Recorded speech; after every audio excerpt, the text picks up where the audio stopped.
3rd of September 1939, 11:00 a.m., Bletchley Park, Buckinghamshire, England. Rain needles the glass of the old country house, turning the manicured lawns into a grey-green blur.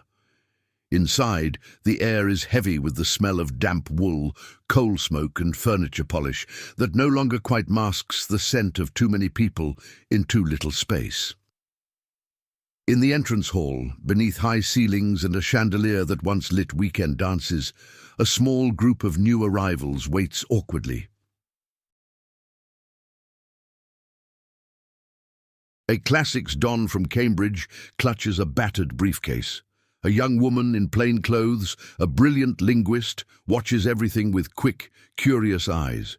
Two naval officers stand a little apart, caps under their arms, speaking in low tones. A grandfather clock ticks relentlessly in the corner. From a side room, the crackle of a wireless set bleeds into the hallway, followed by the tinny voice of a BBC announcer.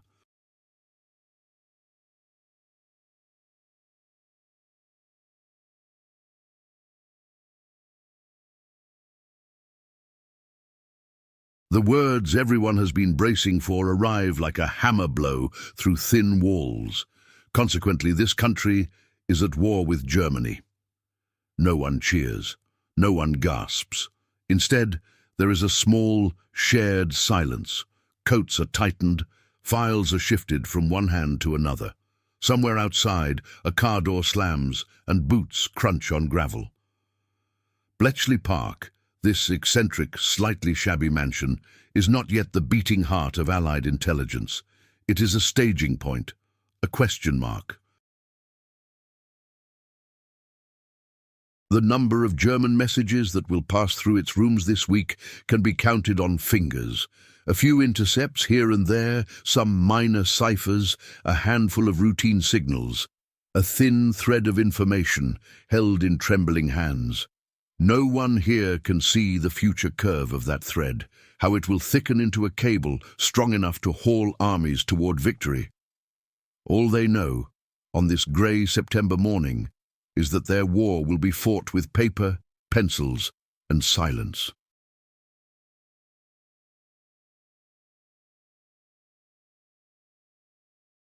And it starts now. A thin thread of signals.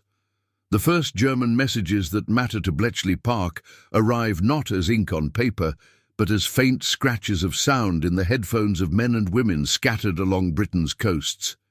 In a wooden listening hut on a windswept headland, a Royal Navy wireless operator sits hunched over her set. The room smells of dust, warm valves and cheap tea. Rain taps on the corrugated roof above. A red pencil lies ready beside a lined log sheet.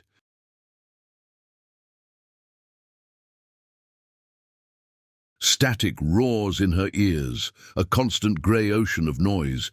She twists a dial a fraction, and a sharp, stuttering rhythm slices through.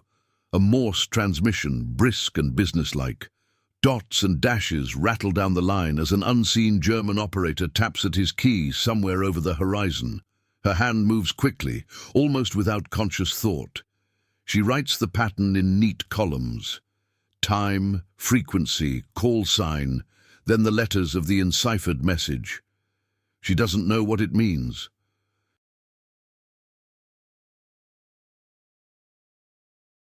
She doesn't need to. Her job is to catch it, to pin it to the page, before it vanishes back into the ether. The signal ends with a final, clipped burst.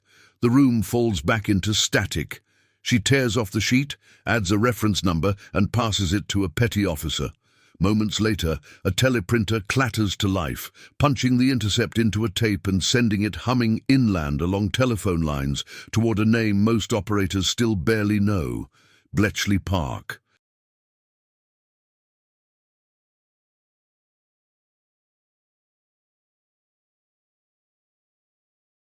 Hours afterwards, a bicycle bumps up the gravel drive of the mansion, tires spattering mud. The dispatch rider, greatcoat soaked, cap pulled low against the rain, swings off, grabs a worn leather pouch, and jogs to a side entrance. Inside, In a small room off the main hall, a duty officer empties the contents onto a table. Flimsy sheets flutter out, intercepts from Y stations up and down the coast, a handful of German army messages, some Luftwaffe chatter, occasional naval traffic.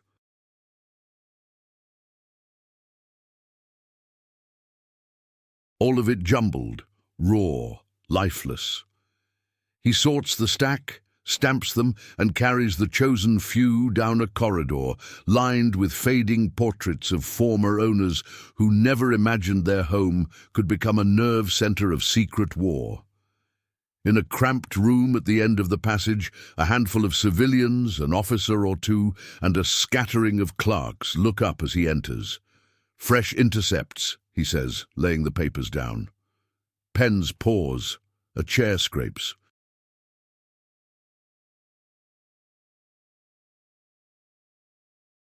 A mathematician with round glasses and ink-stained fingers picks up the top sheet. Beside him, a linguist leans over his shoulder. There are no machines to help them yet. No bombs, no Colossus. Only brains, notebooks, and classical methods of code breaking refined over centuries. They search for patterns, for repeated groups of letters, for signs of laziness in German operators, the cracks that might let a sliver of understanding through. The first victories are small. A weather report here. A routine movement order there. A handful of messages slowly peeled open over the course of an entire week. They are read, translated, summarized. Some are sent on to London with cautious notes. Others are filed away, in case their meaning becomes clearer later. The trickle of intelligence is so thin that each success feels disproportionate. A single decoded message might slightly improve the timing of a patrol, or confirm a suspicion raised by other sources. It is rarely decisive.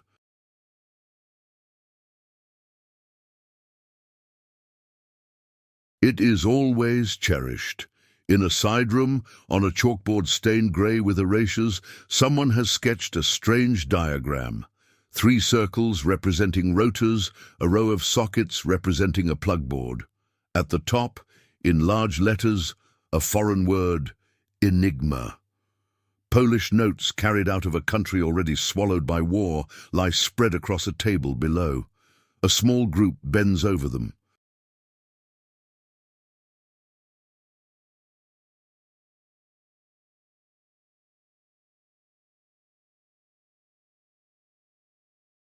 They talk in low voices about permutations and electrical paths, about mathematical structures that, if exploited correctly, might allow them to crack this German cipher machine faster than by guesswork alone. A young mathematician named Alan Turing listens, head tilted, hands shoved in his pockets. He sees not just the machine, but the incomprehensible number of possible settings it can take. Too many to attack by hand.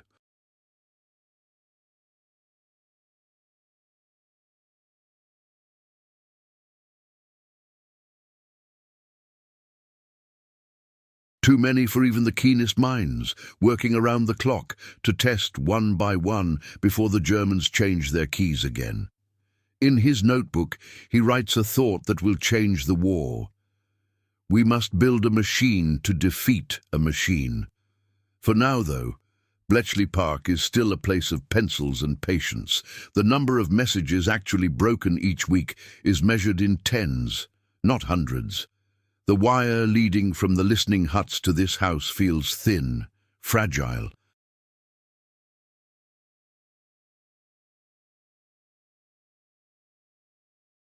But the idea taking shape in these rooms is much thicker than the wire. The idea that intelligence can be produced not as an occasional miracle, but as a steady industrial output, if only the right machinery and organization can be brought to bear. Brains into machines. Winter tightens its grip on Bletchley Park. Frost flowers on window panes. Guards in greatcoats stamp their feet by the gate, rifles slung over their shoulders, breath steaming in the cold air.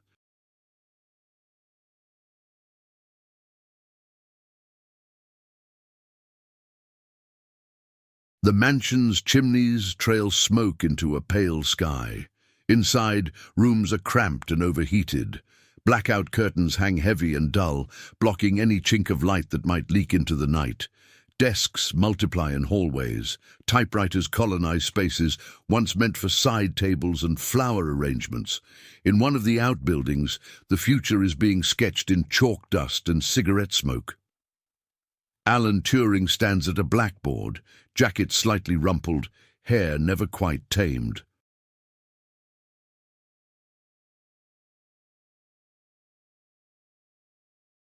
Beside him is Gordon Welchman, sharp-eyed and precise. On the board, an array of circles and lines represents not a battlefront, but the inner logic of Enigma, rotors, plugs, letter paths. Turing taps the board with the end of a piece of chalk. If we assume certain patterns in the messages, he says, almost as if thinking aloud, then we can set up a series of logical tests. The machine would run through combinations far faster than a room full of us ever could.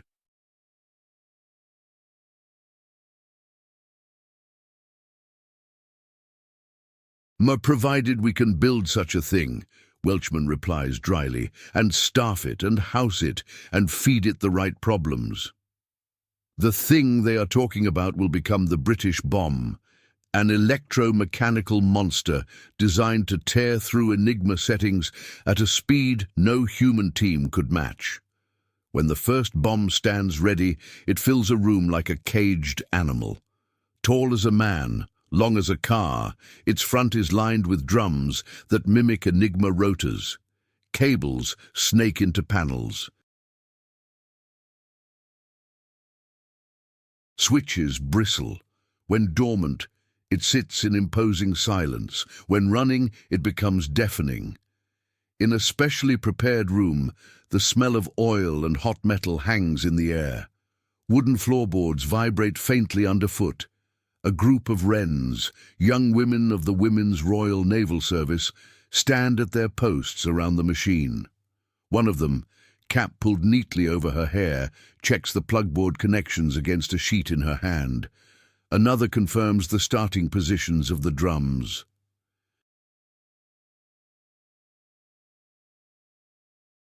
A technician, sleeves rolled up, gives the casing a final approving pat. "Ready, miss?" he asks. She nods, glancing at the clock on the wall. The Germans change their Enigma keys every 24 hours. Every minute that passes without a breakthrough is a minute lost forever. Run! The switch is thrown. The bombe lunges into motion with a roar. Drums spin, relays click, metal clacks in rapid, relentless rhythm.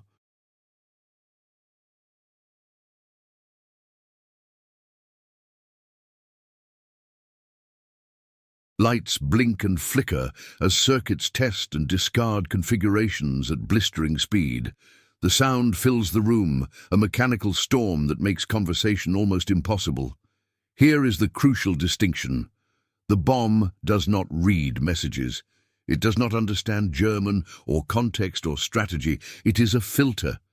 It sifts through possibility at a rate no human can match, searching for combinations of Enigma settings that could produce an expected fragment of plain text. A crib.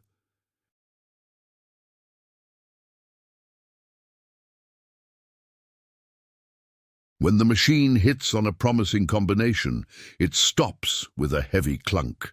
The noise cuts through the background churn like a gunshot. "Stop on set 37!" a wren calls, hurrying forward with a notepad. She writes down the candidate key settings, hands them to a waiting runner, and within minutes those settings are being tested on replica Enigma machines in a nearby hut. If they work, the day's traffic for that network may suddenly become readable. A floodgate opens.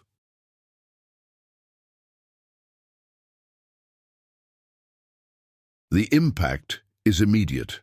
In Hut 6, dealing with German Army and Air Force Enigma, staff begin to pin an increasing number of decrypts to corkboards.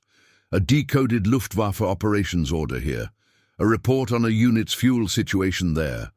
Their weeks of painstaking effort are still essential, but now they are boosted by a mechanical engine tearing away much of the drudgery. In Hut 8, focused on naval enigma, the work is harder. The Germans are more careful, their procedures tighter.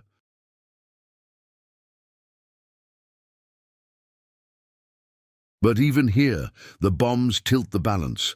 A single cracked key can mean reading entire days' worth of U-boat communications. The stream of messages Bletchley Park can handle grows from tens per week to hundreds.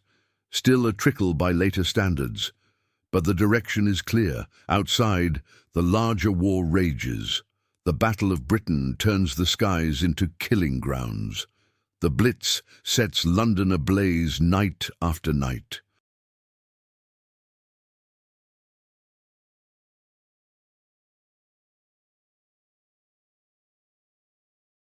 In the North Atlantic, convoys fight their way through surging waves and silent hunters. Inside Bletchley Park, the response is to build more machines. More bombs are ordered, built and installed, some at outstations beyond the park itself.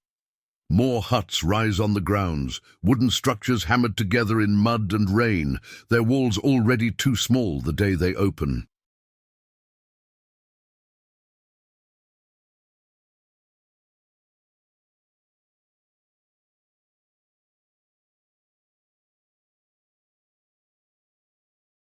More staff arrive by the trainload.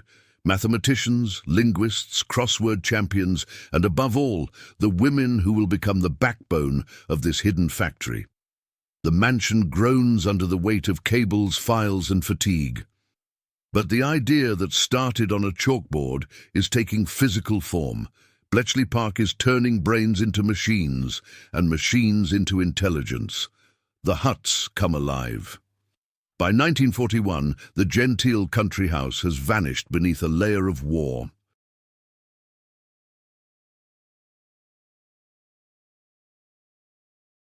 Huts sprawl across the lawns like hastily built barracks, each numbered and assigned a role. Hut 6, Hut 8, Hut 3, Hut 4. Wooden rectangles with narrow windows, tar paper roofs, and a constant backlog of smoke leaking from their chimneys. Step into Hut 6, and the first thing that hits you is the smell: tobacco, wet wool, damp wood, and ink. The second is the noise, the clack of typewriters, the rustle of paper, the murmur of voices under the low ceiling.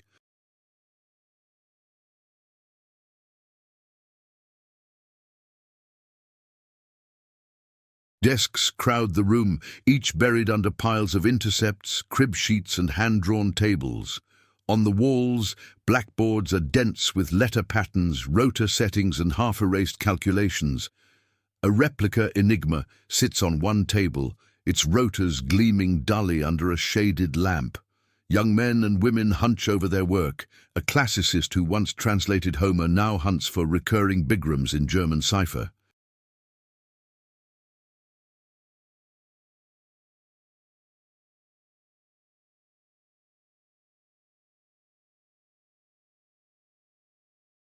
A former schoolteacher, spectacles low on her nose, cross-references two messages, frowning as a small irregularity catches her eye. A 19-year-old Wren, whose mathematics education ended at school, nevertheless has an instinct for spotting the weaknesses of sloppy German operators. In this hut, the war takes the form of endless paper. In Hut 8, the atmosphere is tauter, edged with the knowledge that each naval decrypt might mean ships saved or lost.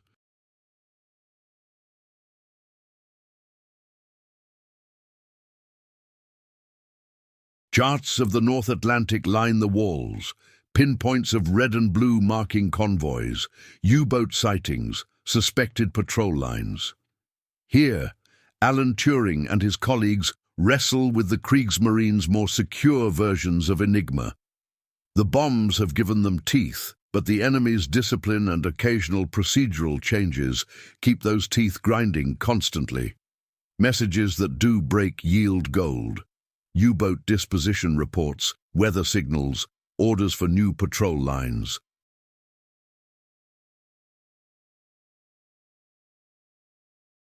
Each one is stripped of sensitive origins and passed along as special intelligence to Naval Command. Routes are altered, escorts reassigned. Somewhere in the black troughs of the Atlantic, sailors live or die partly on the strength of the work done in this cramped wooden hut. Meanwhile, the flow of raw intercepts, a stream from Y stations across Britain and beyond, swells daily. Wireless operators pull in signals from Norway, from the Channel Coast, from the Bay of Biscay, from North Africa.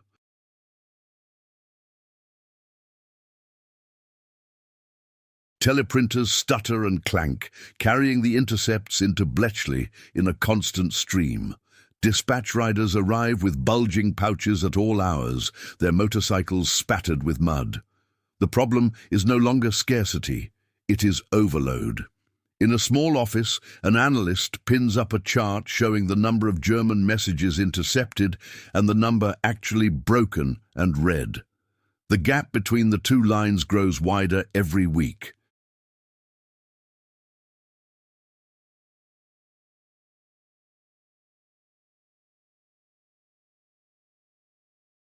Bombs help, but there are only so many machines, only so many trained staff. Priority becomes a daily triage. Naval traffic linked to U-boats, top priority. Luftwaffe traffic concerning raids, high. Army logistics in secondary theatres, possibly tomorrow. Minor administrative chatter from some rear area unit, onto the pile for now.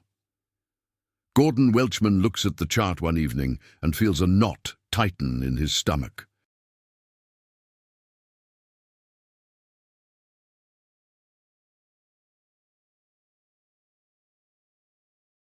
If we don't get ahead of this, he says to a colleague, we'll drown in our own intercepts. His answer is to make the bombs more efficient, designing the diagonal board that lets the machines eliminate false possibilities faster. Others push for more huts, more staff, more outstations to spread the work.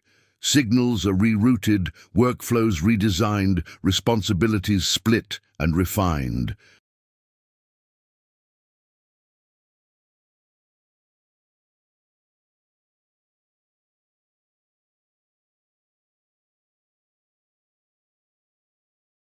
Young women arrive in growing numbers, summoned by secretive letters that say little more than, "You are required for important war work."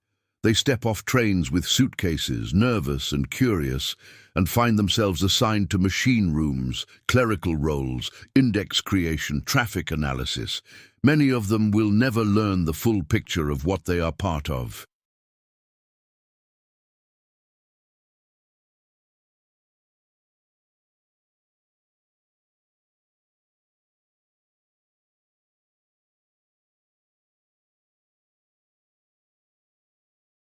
They only know that the work is unending, the rules of secrecy absolute, and that the stakes, hinted at in guarded briefings, are enormous.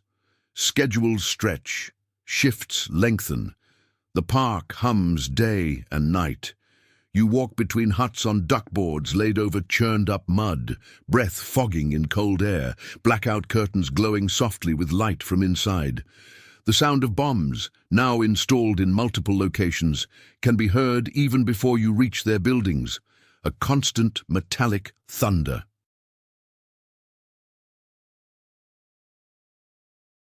Bletchley Park has become a town in all but name, a town whose primary industry is reading the enemy's mail. The number of meaningful decrypts climbs into the hundreds per day. The thin thread that existed in 1939 has become a rope, but the people here know the rope could still snap. Beyond Enigma lies something worse, a new cipher for the highest-level German traffic, more complex than anything yet encountered.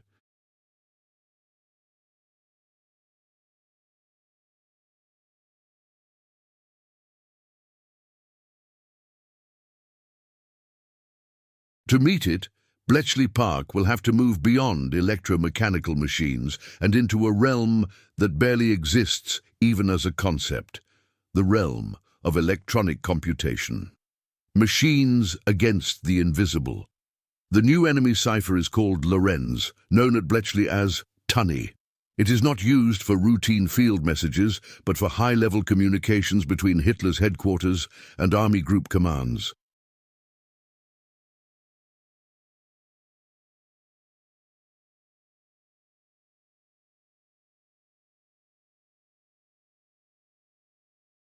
Long, complex messages, including the thoughts, fears, and plans of German leadership, flow through it. Cracking Lorenz by hand is not just difficult, it is, in any realistic sense, impossible. The cipher sits atop a teleprinter system, scrambling streams of bits in ways that make Enigma look almost straightforward. The number of possible internal settings and key streams is astronomical. Human patience and bombs alone cannot cope with the volume and complexity.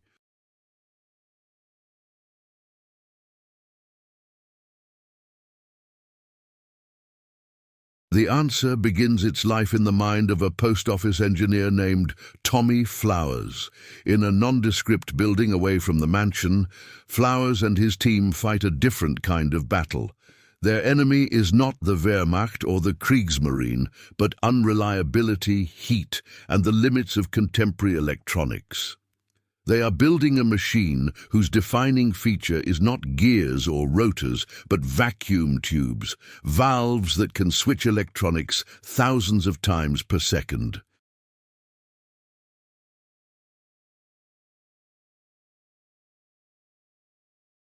The prototype stands tall and awkward, a forest of metal frames bristling with valves, resistors and wires. Spools wait for paper tape to be threaded through them. Banks of switches line control panels. At rest, it looks fragile, a glass garden ready to shatter at a stray touch. When powered up, it glows. Hundreds, then thousands of valves burn with a soft orange light. Fans whir into life, filling the air with a warm, dusty smell.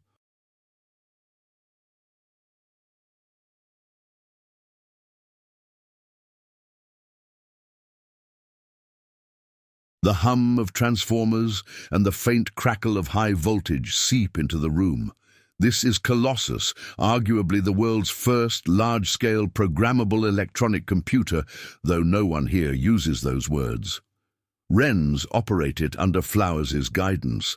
They feed in tapes punched with intercepted Lorenz traffic. The tapes whip past optical readers at high speed, the holes representing bits.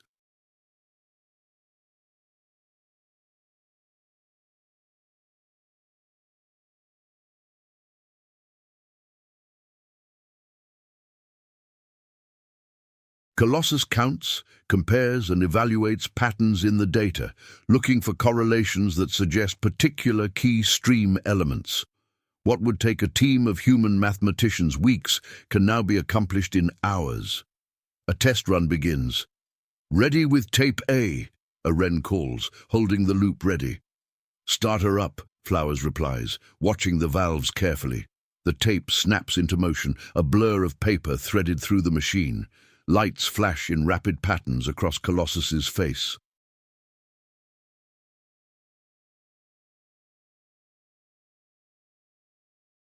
On the other side of the room, a teleprinter rattles, slowly producing columns of numbers, statistical scores that will guide cryptanalysts toward likely key settings. In another block, code breakers pore over those scores and, using their experience and intuition, home in on the correct keys. Once found, a Lorenz message suddenly becomes legible, and when it does, it is often rich beyond anything Enigma has yet yielded. German high command assessments, orders of battle, strategic anxieties. "When the Russians take such and such a position, we will do this," a decrypted message might say. Or, "We assess Allied forces in Italy are too weak to launch a major offensive this season." These are not small tactical details. They are glimpses of the enemy's mind. The combination of Colossus and human expertise starts to bear fruit just as the war is reaching its turning point.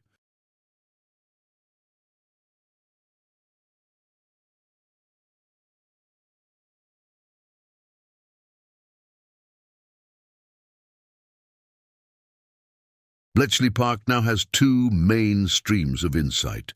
Enigma decrypts, giving a view of field and naval operations, and WRNS decrypts, revealing the thoughts of those who command them. The volume of traffic being effectively exploited climbs at a staggering rate. In offices where once a single decoded message was treated like a rare gemstone, stacks of decrypts now wait to be assessed and summarized every morning.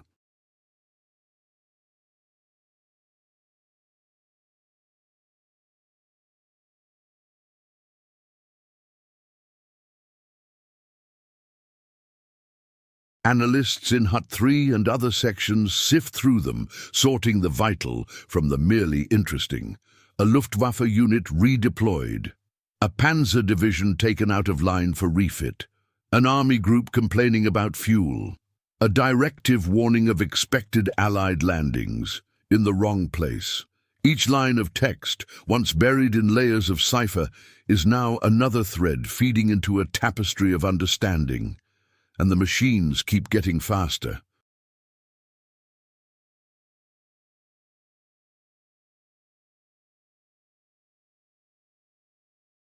More bombs are built and installed in outstations at places like Stanmore. More Colossi are assembled, their valves glowing in darkened rooms as they chew through WRNS traffic. The physical footprint of code breaking expands into a network far larger than the original mansion and its huts.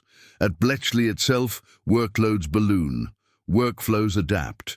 More clerks manage indexes that allow tiny references in one decrypt to be tied to another weeks later.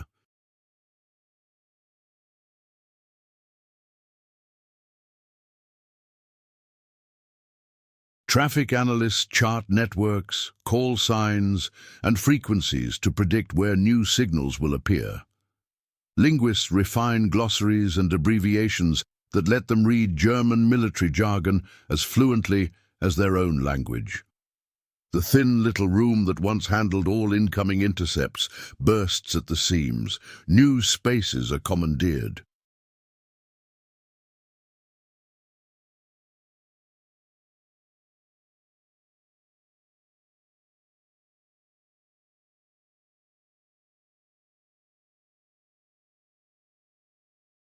Teleprinters rattle day and night, spitting out endless streams of letters and numbers that, once through the machinery, will become sentences, orders, and panic. The war in signals, the war of intercept, compute, interpret, is now a war of scale. By late 1943, Bletchley Park is no longer struggling to prove its relevance. It is struggling to keep up with its own success. The graph on the wall showing German signals read per day curves upward like a rocket.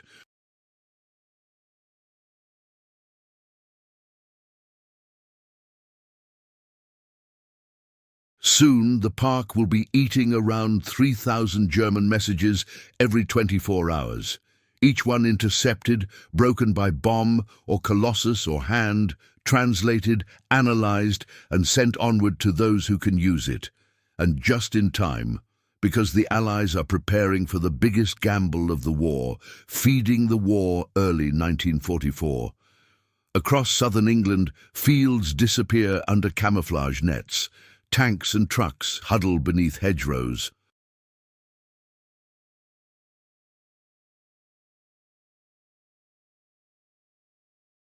Airfields bulge with bombers and transports, their wings overlapping like the feathers of great steel birds. Harbours fill with landing craft and ships laden with men and material. The Allies are gearing up for the invasion of Western Europe. At Bletchley Park, the signs are quieter, hidden in patterns on paper. In Hut 6, the wall map of Western Europe is dense with pins marking German divisions. Typed strips note call signs, unit designations, approximate strengths.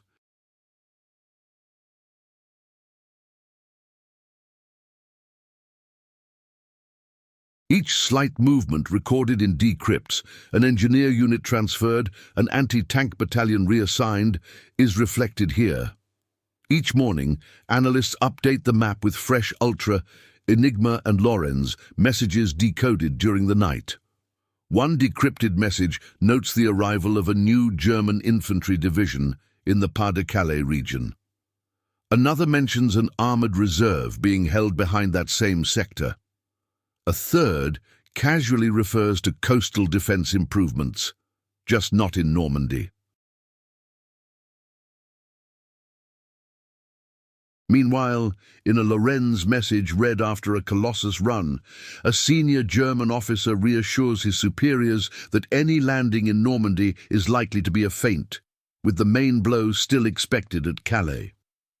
All these fragments converge. In a windowless room, British and American officers bent over situation maps see more than just symbols and lines. Thanks to Bletchley Park, they see into German expectations and realize that their deception plan, Operation Bodyguard, is working.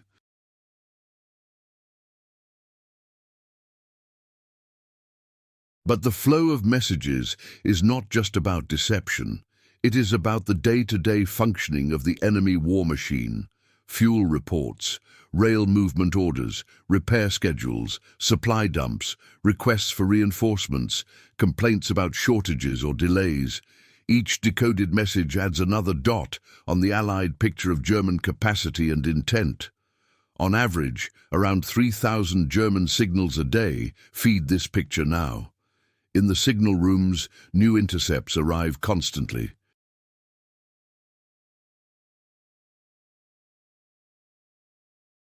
Teleprinters chatter, spitting out coded traffic from Y stations. In machine halls, bombs churn through Enigma keys for multiple networks at once.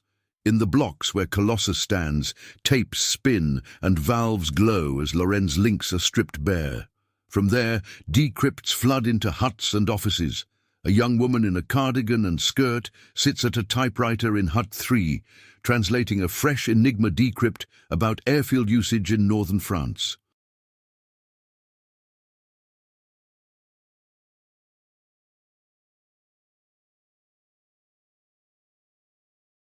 Her fingers dance across the keys as she turns clipped German into brisk English. She adds a summary line at the top. Further evidence that enemy air strength in Normandy coastal sector remains limited. Significant concentrations continue to be reported in Pas-de-Calais region. Down the corridor, a naval officer studies decrypted U-boat traffic. Even this late in the war, the German submarine arm still poses a threat. But now, most of the time, Allied convoys do not sail blind.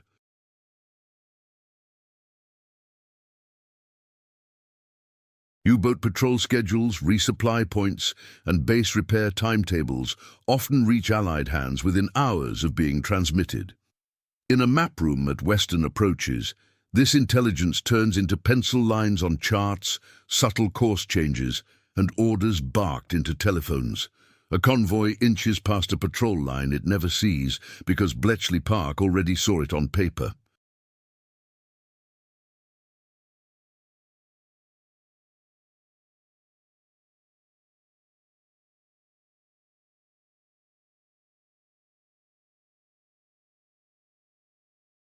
On the night of 5th of June 1944, as final go-no-go decisions for the invasion are confirmed, Bletchley Park works like a machine pushed to its limits. In the Colossus room, a fresh batch of Lorenz intercepts from German high command links is loaded. Analysts are watching for any sign that German leadership suspects the true invasion site or that reserves are moving unexpectedly. Tape runs, valves glow, scores spew from teleprinters.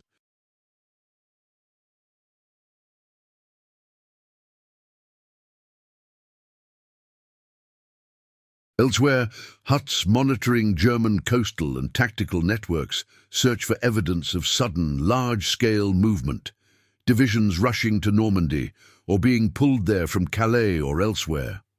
Bombs cycle through Enigma settings at full tilt to keep up. The decrypts that emerge do not show such movement. German belief in a later, larger invasion at Calais holds firm. In the early hours of 6 June, as landing craft buck and pitch in the rough channel, Bletchley Park continues to listen in.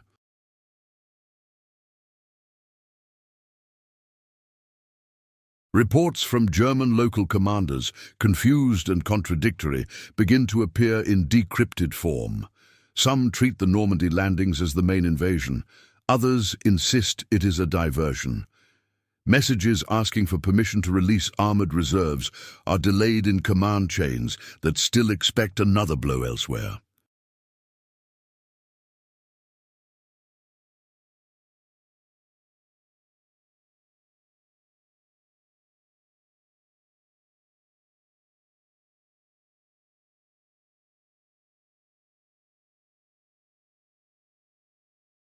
Analysts in Bletchley summarize the traffic.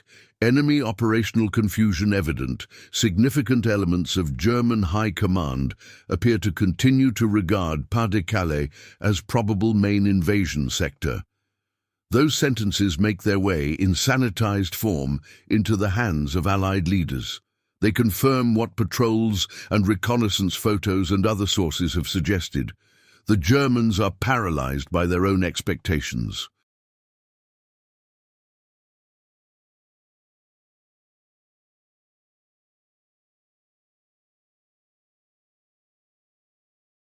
Time bought by that confusion is paid for in blood on the beaches, but without it, the price might have been higher still. In the weeks that follow, Bletchley Park continues to devour messages at industrial scale. Decrypts help Allied air forces prioritize rail yards and bridges that will most disrupt German movements toward Normandy. Signals revealing tired divisions being rotated out of line and fresh ones coming in give planners a sense of what is coming next.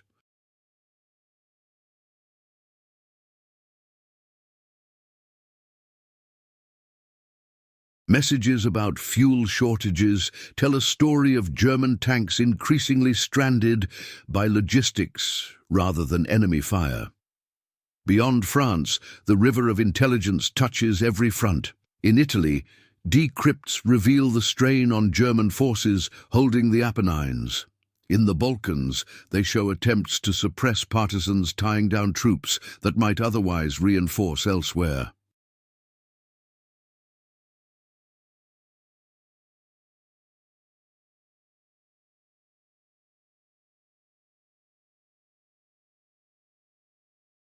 On the Eastern Front, they give Allied leaders insight into German reactions to Soviet offensives, allowing a better sense of the enemy's overall capacity.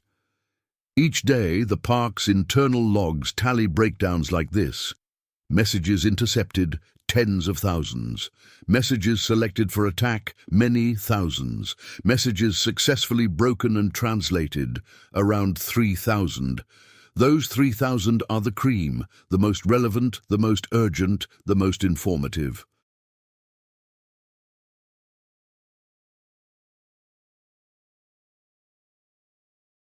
Each one begins as a scratch of Morse on a distant headland and ends as a line in a briefing folder on some general's desk.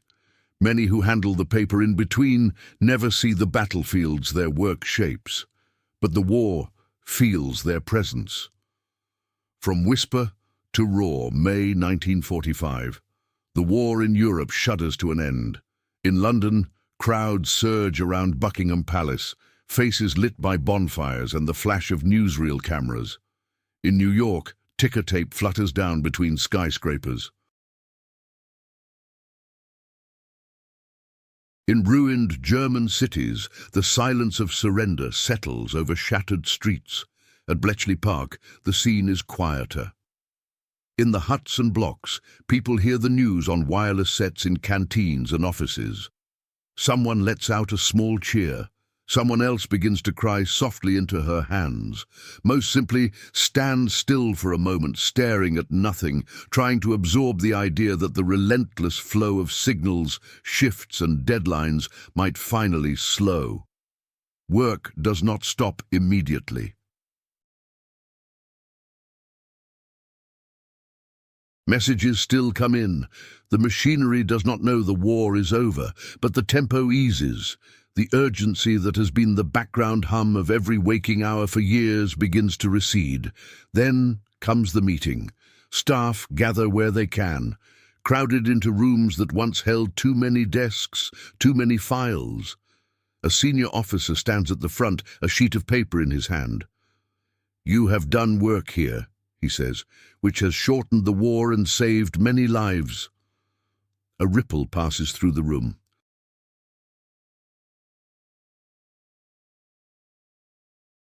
Heads tilt. Some people glance at each other, sharing small, tired smiles. Many have suspected this, hoped it, but rarely heard it voiced plainly. "But," the officer continues, "everything you have done remains subject to the Official Secrets Act. You may not speak of it outside authorized channels, to friends, to family, to anyone. Not now. Possibly not ever." The words fall heavily. Some staff nod. They have lived under that restriction for years. For others, the finality stings. The story of the frantic nights, the bombs breaking through at the last minute, the Colossus glowing in the dark, the graphs showing growth from a few dozen messages a week to thousands per day, all of it must be locked away behind polite evasions. "What did you do in the war?" they will be asked. "Office work," they will reply. The bombs power down, their drums spin to a halt.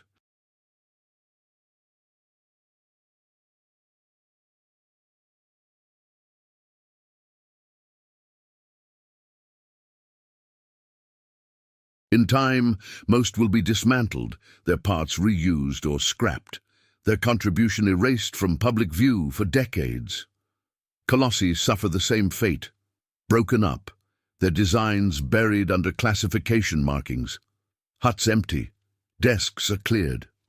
Some people return to universities and teaching, others go back to the post office, to banks, to civil service jobs. A few remain inside the shadowy world of signals intelligence as it transitions from war to Cold War.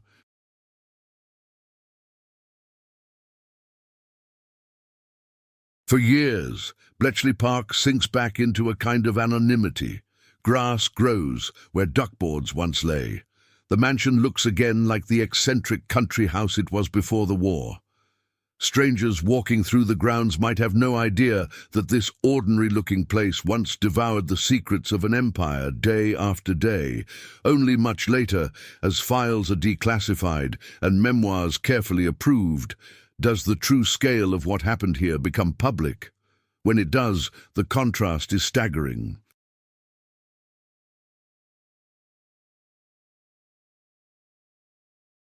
In 1939, this was a near-empty house with a handful of civilian experts and officers, decoding a few German messages a week by hand, slowly, painstakingly, grateful for every scrap of insight.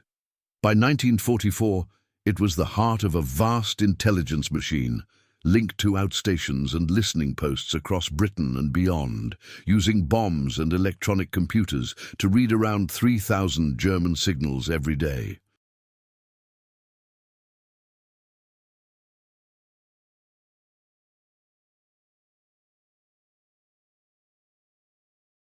You can chart that evolution in numbers and technology, tens of messages to thousands, pencils to bombs to Colossus. But the human journey is just as striking. Imagine walking through Bletchley Park today. In Hut 6, now preserved as a museum, you see the cramped desks, the overflowing ashtrays, the replica Enigma on a worn tabletop. On a corkboard, faded maps still bear pins marking long-vanished units. Typewriters sit silent, keys dulled by frantic hands.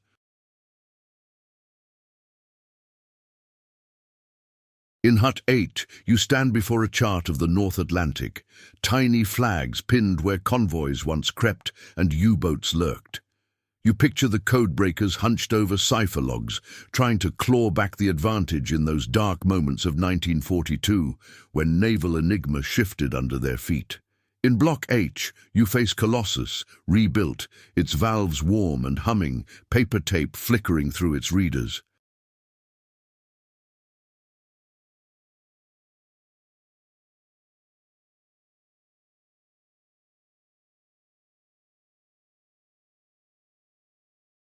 You listen to the soft rattle of its teleprinter and realize that this ungainly machine is an ancestor of the device in your pocket, the laptop on your desk, the entire digital world.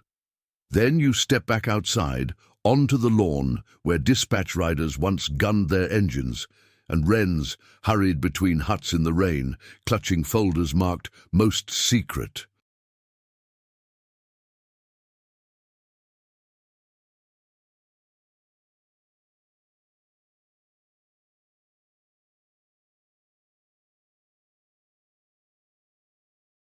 For a moment, imagine you can hear it all again. The thud of motorcycle boots on gravel, the muffled roar of bombs in distant rooms, the quiet murmur of people at desks, turning intercepted noise into meaning. You trace the arc of 6 hard years.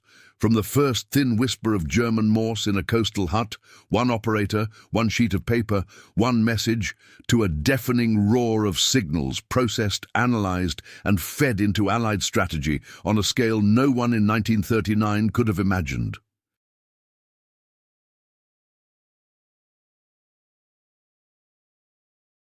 The war Bletchley Park fought was an invisible one, played out in letters, numbers, and electrical pulses. No medals were awarded for most of its battles. No monuments were raised to its victories. For a long time, its very existence was denied. Yet its legacy lives wherever information is gathered, processed, and used to make decisions.